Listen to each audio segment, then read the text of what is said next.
कि राजा को जनता की ओपिनियन से नहीं बल्कि नीति से चलना चाहिए। फिर सीता जी को छोड़ देना नीति के हिसाब से था या जनता की ओपिनियन? यह प्रक्षिप्त है, बाहर से जोड़ा गया हिस्सा है। इसी के कारण प्रभु श्री राम के स्त्री के प्रति सदैव विनम्र रहने वाले चरित्र को दूषित करने का प्रयास किया गया। वो किसने किया मैं उस पर जाना नहीं चाहता, लेकिन जानबूझ के किया। लेकिन दिल्ली की सल्तनत पर बैठे हुए राजा और उसके इशारे पर गीत लिखने वाले लोगों को पता था कि अगर इस देश की चेतना में 15 वर्ष का वो नरसिंह वह कृष्ण आरोपित कर दिया जाए जो अपने भाई बलराम के साथ भरी राज्यसभा में जाकर अपने अहंकारी और निरंकुश राक्षस मामा कंस को गद्दी से उतारकर मार देता है, तो किसी भी गांव में कोई कृष्ण पैदा हो जाएगा और सल्तनत पर बैठे हुए किसी भी कंस का वध कर देगा। ये नहीं चाहते। दीपिका गोयल हैं, 34 वर्ष की हैं। सोशल मीडिया से इन्होंने प्रश्न पूछा है, जहां भी बैठी हूं। इन्होंने कहा है, आपने कहा कि राजा को जनता के ओपिनियन से नहीं चलना चाहिए। इसका मतलब कल कितने ध्यान से सुना है। कल विधान परिषद अध्यक्ष जी आए थे तो मैंने कहा था उनसे कि हर समय जनमत सत्य नहीं होता, नीति सत्य होती है। राम चाहते तो उस दिन अगर चले जाते भरत जी के साथ तो जनमत उनका साथ होता कि चलो जनमत की बात मान ली, लेकिन राम ने जनमत की नहीं मानी। जिस दिन छोड़कर जा रहे थे उस दिन भी पूरा जनमत चरणों में पड़ा हुआ था, लेकिन राम ने जनता की नहीं मानी। दीपिका ने कहा, आपने कल कहा था कि राजा को जनता की ओपिनियन से नहीं बल्कि नीति से चलना चाहिए। फिर सीता जी को छोड़ देना नीति के हिसाब से था या जनता की ओपिनियन?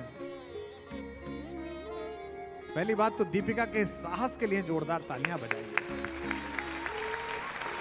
ये एक प्रश्न अलग अलग तरीके से हमारे पास आता है। सारी महिलाएं जो यहाँ बैठी हैं, ये प्रश्न अलग अलग तरीके से आता है कि राम इतने ही आदर्शवादी हैं, इतने ही मर्यादा पुरुषोत्तम हैं, तो सीता जी का परित्याग क्यों कर दिया? कुछ लोगों ने वो वीडियो देखा होगा जो मैंने आज से 7 साल पहले पहली बार बोला था, फिर बड़ा वायरल हुआ। कुछ ने ना देखा हो तो उनको बताओ। आज के बाद इस परिसर से जाते हुए सोशल मीडिया पर, व्हाट्सएप पर, फेसबुक पर, चौराहे पर चर्चा करते हुए कोई भी आपसे कहे भगवान राम ने सीता जी का परित्याग किया था, तो उसको तार्किक और वैज्ञानिक दृष्टि से कहना कि श्रीमद् वाल्मीकि रामायण की कथा उस प्रसंग पर समाप्त हो गई जहां भगवान सिंहासन पर बैठ गए और महर्षि वाल्मीकि ने कहा कि यह कथा अत्यंत मनहर है, जो इसे प्राण प्राण से सुनता है उसके सब मंगल कार्य पूरे होते हैं। फलादेश हो गया, आरती हो गई, जैसे आज महाआरती होगी। उसके बाद कथा प्रारंभ नहीं होती। यह प्रक्षिप्त है, बाहर से जोड़ा गया हिस्सा है। इसी के कारण प्रभु श्री राम के स्त्री के प्रति सदैव विनम्र रहने वाले चरित्र को दूषित करने का प्रयास किया गया। वो किसने किया मैं उस पर जाना नहीं चाहता, लेकिन जानबूझ के किया गया। मेरी बुद्धि यह मानने को तैयार नहीं है। और यह षड्यंत्र केवल राम के साथ नहीं हुआ, यह भारत के प्रत्येक मानक के साथ हुआ। निषाद को, केवट को, मल्लाह को, शबरी को गले लगाने वाले राम को दलित विरोधी बता दिया गया। ताड़का का विवध करने से पहले माता कहने वाले राम को स्त्री विरोधी बता दिया गया। त्रैलोक्य को नीति का ज्ञान देने वाले गुरुनाम गुरु, परम गुरु योगेश्वर कृष्ण को नाचना, गाना, कपड़े लेकर भाग गया। ये सुना मैंने। आप हमारे सूफी मित्रों का एक गीत नहीं देखोगे जो योगेश्वर कृष्ण के सुदर्शन चक्र चलाते हुए स्वरूप को दिखाता हो। 10वीं 11वीं शताब्दी में हिंदुस्तान में लिखे गए सारे गीतों में सूफियों ने एक ही बात लिखी, क्या भर लाऊं मैं जमुना से मटकी, बहुत कठिन है डगर पनघट की। क्यों भाई? कृष्ण जी को एक ही काम था कि जो मटकी लेके आए उसी को फोड़ना है? नहीं, यह कृष्ण का एक राग रंग का पक्ष है, उनके कैशोर्य का अंग है, उनके बचपन का अंग है, जिसको सब प्रणाम करते हैं, सब प्रेम करते हैं। लेकिन दिल्ली की सल्तनत पर बैठे हुए राजा और उसके इशारे पर गीत लिखने वाले लोगों को पता था कि अगर इस देश की चेतना में 15 वर्ष का वो नरसिंह वह कृष्ण आरोपित कर दिया जाए जो अपने भाई बलराम के साथ भरी राज्यसभा में जाकर अपने अहंकारी और निरंकुश राक्षस मामा कंस को गद्दी से उतारकर मार देता है, तो किसी भी गांव में कोई कृष्ण पैदा हो जाएगा और सल्तनत पर बैठे हुए किसी भी कंस का वध कर देगा। ये नहीं चाहते। और हमसे तो, मैं आज ये बोल रहा हूं 7-8 वर्ष से, मैं तो इसी प्रश्न के कारण बोल रहा हूं। मैं तो अच्छा खासा अपनी कविताएं कर रहा था, अब भी करता हूं। ये हजारों लोग इकट्ठा करके 5 दिन बोलने का मुझको क्या मतलब था? 2016 में बड़ी वाली बिटिया बाहर पढ़ने के लिए गई तो मैं छोड़ने के लिए गया। पिताओं का प्रेम बेटियों से ज्यादा होता है।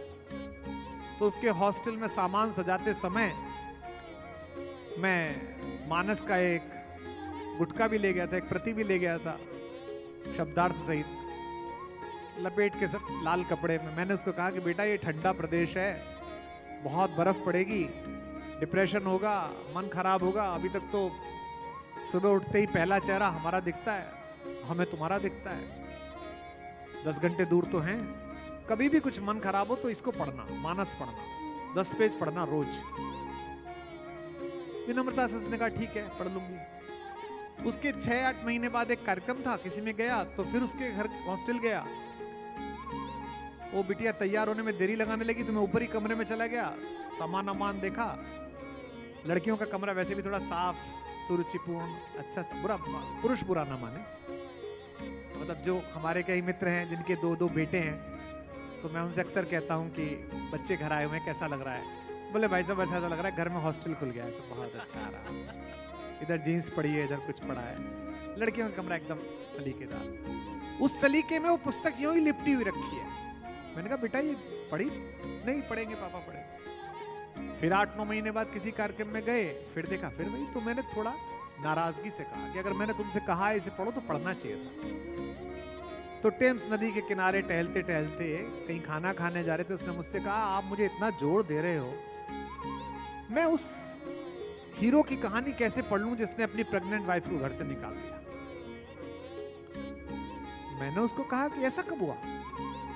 उसने कहा इस कहानी में तो यही है। मैंने कहा मानस में तो नहीं है। बोले पर जनता में तो यही है, हमारी सारी दोस्त यही बात करती हैं। तो मैंने उसे बताया कि कहानी तो वाल्मीकि रामायण में यहां समाप्त हो गई, जहां भगवान बैठ गए और भगवती सीता पार्श्व में बैठ गई। ये तो बाद में जोड़ा गया प्रसंग है कि निकाल दिया गया, निष्कासित कर दिया गया, किससे कहानी बना दिए गए। और मैंने उसे वैज्ञानिक तरीके से बताया, वो यूट्यूब पर पड़ा हुआ है पूरा वीडियो। वो रोने लगी, उसने कहा अच्छा मैं तो आज तक वैसे ही दोष देती रही, मेरी दोस्तों को और समझाओ। उसकी दोस्त लंच पे आई, मैंने उन्हें भी समझाया। फिर मुझे लगा ये तो मेरी बेटी थी, उसकी दोस्त थी, समझ गई। एक पूरी पीढ़ी पड़ी हुई है जिसको पता ही नहीं है। उस दिन संकल्प किया कि गांव-गांव जाएंगे और भारतीय धर्म में जितना भी दूषण लोगों ने आरोपित किया है उसका शुद्धिकरण का संकल्प लेंगे। जो आपको और यह षड्यंत्र केवल राम के साथ नहीं है, भारत के प्रत्येक मानक के साथ षड्यंत्र किया गया है। आज भी हमारे कई फिल्मों में काम करने वाले मित्र आए हैं, कल भी कई फिल्मों में काम करने वाले मित्र आए थे। उनका कहना होता है कि मंच से नाम मत लीजिए, हम बैठे हैं।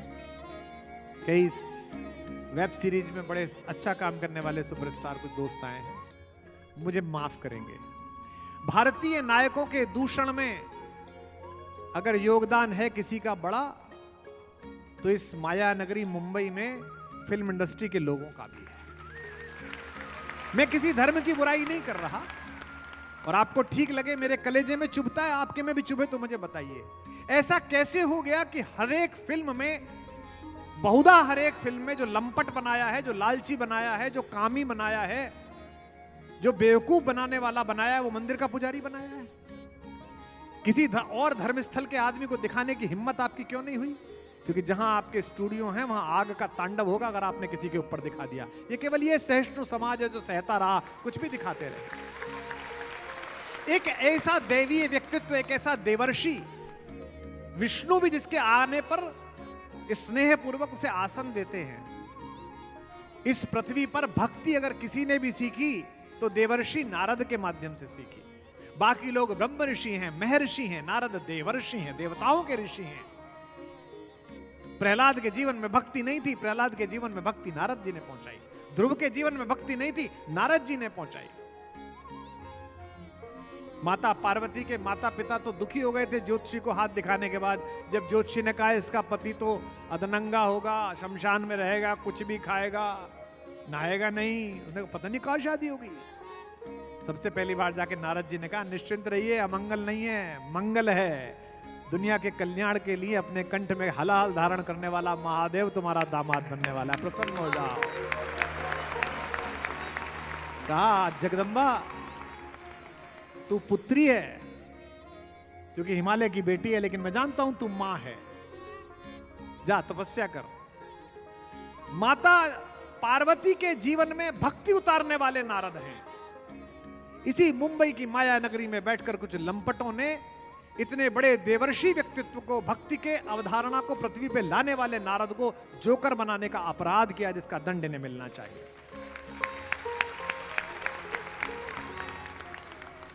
जगत के कल्याण के लिए कंठ में हलाहल कालकूट धारण करने वाले भगवान शंकर, इसी माया नगरी मुंबई के लंपटों ने दम मारो दम, मनाली ट्रांस, क्या है? शंकर होना सामान्य बात नहीं है। बाकी देवता हैं, शंकर देवादिदेव हैं, महादेव हैं। ये कहानी जिसके विषय में दीपिका ने प्रश्न उठाया है, ये आपके मस्तिष्क में आरोपित की गई है। मैं किसी के लिए अपराध में नहीं कर रहा। मैंने परसों भी कहा था कि औरंगजेब और शिवाजी की तुलना में शिवाजी महान इस देश ने क्यों बनाया? बोली हर हर महादेव की बच्चा बच्चा बोला था, किसी को समस्या नहीं हुई। राजस्थान के उस परम पराक्रमी मेवाड़ी सूर्य जिसने स्वतंत्रता को विश्व में परिभाषित किया, उस महाराणा प्रताप और अकबर की तुलना करते समय कवि ने कहा, यह देखो यह राजपुताना नाज इसे तलवारों पर, इसने सारा जीवन ढाला बरछी तीर कृपाणों पर, यह प्रताप का वतन पला है आजादी के नारों पर, कूद पड़ी थी यहाँ हजारों पद्मिनियां अंगारों पर। लिखा गया, कहीं कोई समस्या नहीं। माता पद्मिनी के बलिदान पर सब सम्मोहित थे 1952 में। तो 2026 में ऐसा क्या हो गया कि तुम्हें अकबर अपना लगने लगा और महाराणा प्रताप पर आया? ये सब सुनियोजित है।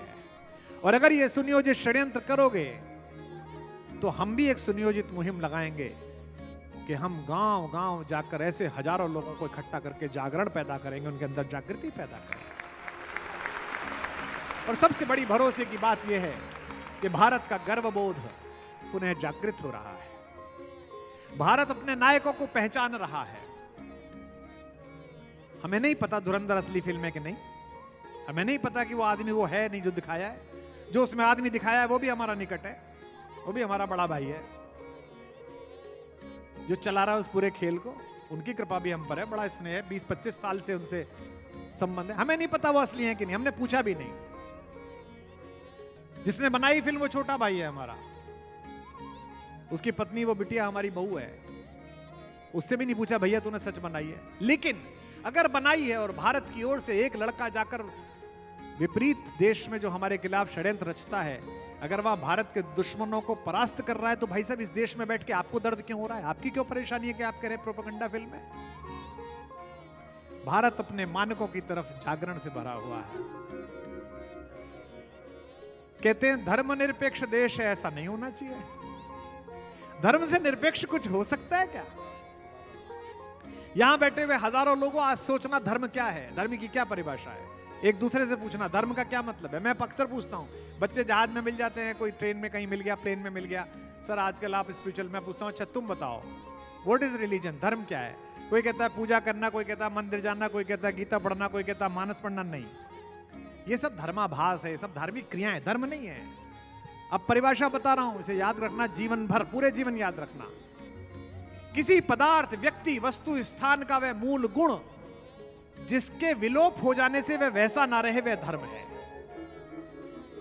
ये आंख है, ये रोती भी है, इससे आंसू भी आते हैं, ये दिखाई भी जाती है, आंख दिखा दी, ये मारी भी जाती है, आंख मार दी, ये झपकी भी जाती है, आंख झपक दी, ये फेरी भी जाती है, आंख फेर ली, ये तरेरी भी जाती है, आंख तरेर दी। लेकिन आंख सब कुछ हो, अगर देखती नहीं हो तो आंख नहीं है। स्पष्ट हुआ? तो आंख का मूल धर्म है देखना। ये जल है, ये रोज रखा जाता है, मैं पीता नहीं उसे 3 घंटे। कोई पूछिए जल का मुख्य कार्य क्या है? साहब बहना, अरे बहता तो पारा भी है, बहता तो लावा भी है, पी लेगा लावा? बहता तो बहुत सारी चीजें नहीं पी सकता। अच्छे साहब क्या है? गीला, गीला तो पारा भी है, गीला तो भाप का धुआं भी है, गीला तो कोहरा भी है। पानी कहेगा उसे? नहीं कहेगा। इसका मूल गुण है प्यास को संतृप्त करना। अगर ये प्यास नहीं बुझाता तो ये कुछ भी हो सकता है, जल नहीं हो सकता। आप पशु थे जब तक आप पाश में थे, पाश अर्थात कामना के, वासना के। कैसे शाम को पूरा मिले, किसको मार के खा जाऊं, तब तक आप पाश में थे। जब आपने इन पाशों को मुक्त कर दिया तो आप मनुष्य हो गए। जब मनुष्यता धर्मनिरपेक्ष नहीं हो सकती तो देश कैसे धर्मनिरपेक्ष हो सकता है? देश का कोई धर्म नहीं हो सकता, देश में सब धर्मों का स्वागत है। हिंदू, मुसलमान, सिख, ईसाई, बौद्ध, सब हमारे भाई हैं। और मैं इसीलिए कहता हूं कि जब कभी हमारे बाकी धर्मों के मित्र आते हैं, जयपुर में बहुत सारे हमारे अलग अलग टोपी लगाए हुए मित्र आए, दैनिक भास्कर के लोगों ने पूछा ये क्यों आए, मैंने कहा अपने पूर्वज की कहानी सुनने आए। लकीर खींचने से रिश्ते नहीं बदला करते, जगह बदलने से पुरखे नहीं बदला करते।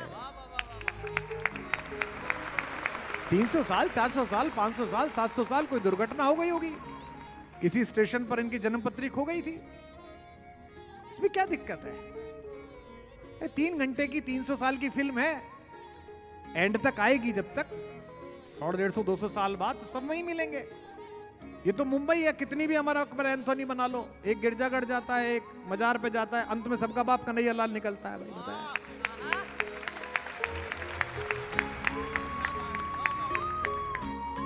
आगरा में एक बहुत सुंदर इमारत है जो भारत के शिल्पियों की महान रचना है। कलकत्ते के महान शिल्पियों ने पत्थर में प्राण फूंक दिए हैं।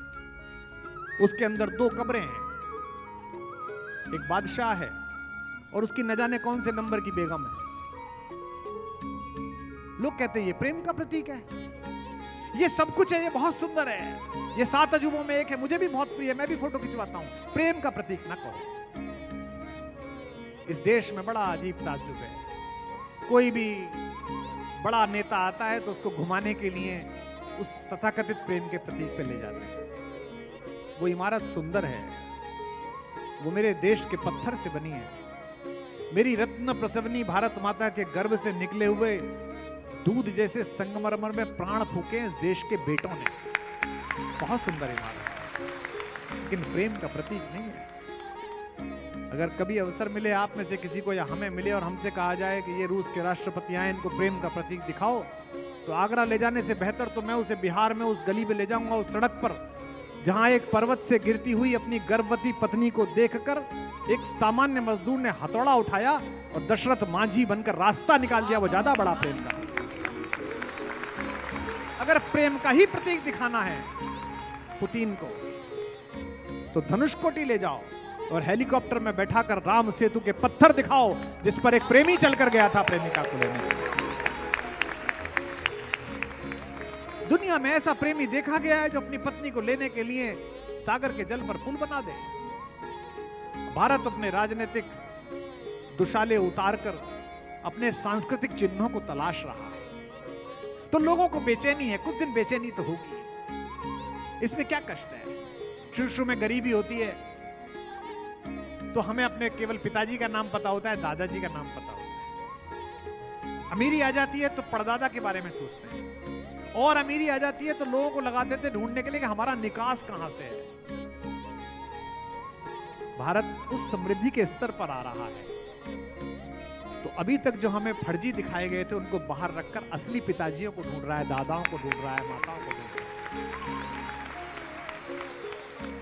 सोमनाथ हमारे 12 ज्योतिर्लिंगों में अत्यंत पवित्र स्थान है भगवान शंकर का, लेकिन वो केवल भगवान शंकर का प्रतीक नहीं है, वो भारत की इस पुनर्जीवन में आस्था रखने वाली उस युद्धक पद्धति और जीवन पद्धति का प्रतीक है कि तुम चाहे सागर के मार्ग से आओ, चाहे रेगिस्तान के मार्ग से ऊंट पर बैठकर आओ, तुम मंदिर तोड़कर आस्था नहीं तोड़ सकते, क्योंकि आस्था जीवित रही तो मंदिर तुम दोबारा बना लेंगे, यहां बना लेंगे, वहां बना लेंगे।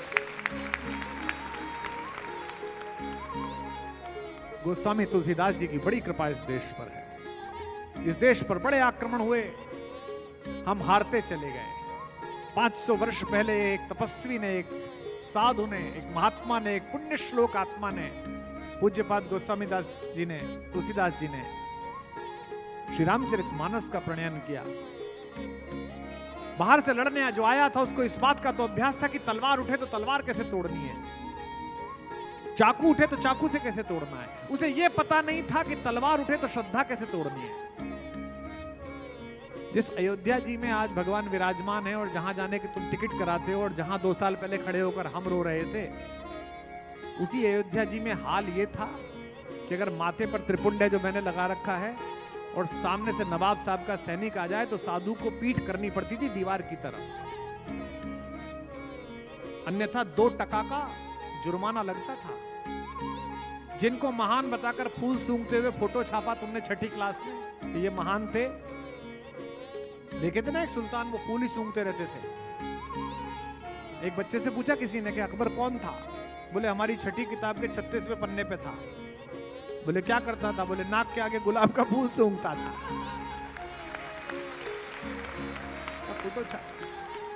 गंगा में स्नान पर पैसा लगा दिया गया, गंगा में स्नान। लेकिन एक प्रार्थना आपसे है, इस मंच से, इस जमीन से 5 फीट ऊपर बैठकर मेरा काम नहीं है ये करना।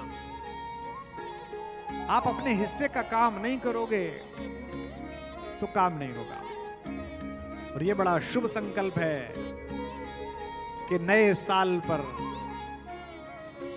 जहां 2 कब्रें हैं, उस सफेद रंग के मुजस्समे पर तो बहुत कम लोग गए, लेकिन काशी विश्वनाथ, अयोध्या और वृंदावन की गलियां भर गई, होटल नहीं बचा, कोई जगह नहीं बची। कोई किसी से नहीं पूछ रहा कि हिंदुस्तान के 5 स्टार होटल में 5 दिन की शादी किसकी हो रही है। होनी चाहिए, समृद्धि आई है, क्या दिक्कत है? 5 का 10 दिन की करो। हमारे सेठ ने साल भर की करी, हम बड़े खुश हुए। चलती रही शादी, आज यहां चल रही है, कल वहां चल रही है, अच्छी बात है। वो एक बेचारा 3 पीढ़ी से कथा गाने वाला एक बालक हमारा, उसने एक जयपुर में शादी कर ली, एक भक्त ने उसे होटल दे दिया कि गुरुदेव यहां कर लो, मार पूरा सोशल मीडिया भर गया, जैसे इनकी भैंस खोल ली। समस्या इस बात की नहीं है, समस्या यह है कि जो भी धर्म की बात करेगा, अध्यात्म की बात करेगा, संस्कृति की बात करेगा, देश की बात करेगा, एक इकोसिस्टम है जो उसका विरोध करेगा। इस इकोसिस्टम को पहचानना और इसे बेनकाब करना आपकी जिम्मेदारी है। उससे उद्घोषण करा दिया कि आज के बाद कभी कोई राम जी पर आक्षेप लगाए तो उसको बताना कि तुम्हारे इन दुष्प्रचारों में हम आने वाले नहीं हैं। जो व्यक्ति अपनी अपहृत प्रेमिका, अपनी पत्नी के लिए सागर पर पुल बना देता हो, वो स्त्री विरोधी हो सकता है। ये सब इन्होंने जोड़ा, जानबूझ के जोड़ा। लेकिन फिर भी दीपिका ने इस प्रश्न को पूछने का साहस किया। यही भारतीय संस्कृति की सर्वोच्च प्रतिकृति है। हमारे यहाँ किसी सवाल के उठाने पर सर तन से जुदा नहीं किया जाता, बल्कि भरी सभा में उस बिटिया को आशीर्वाद दिया जाता है, तालियां दी जाती हैं, शुभकामना दी जाती है।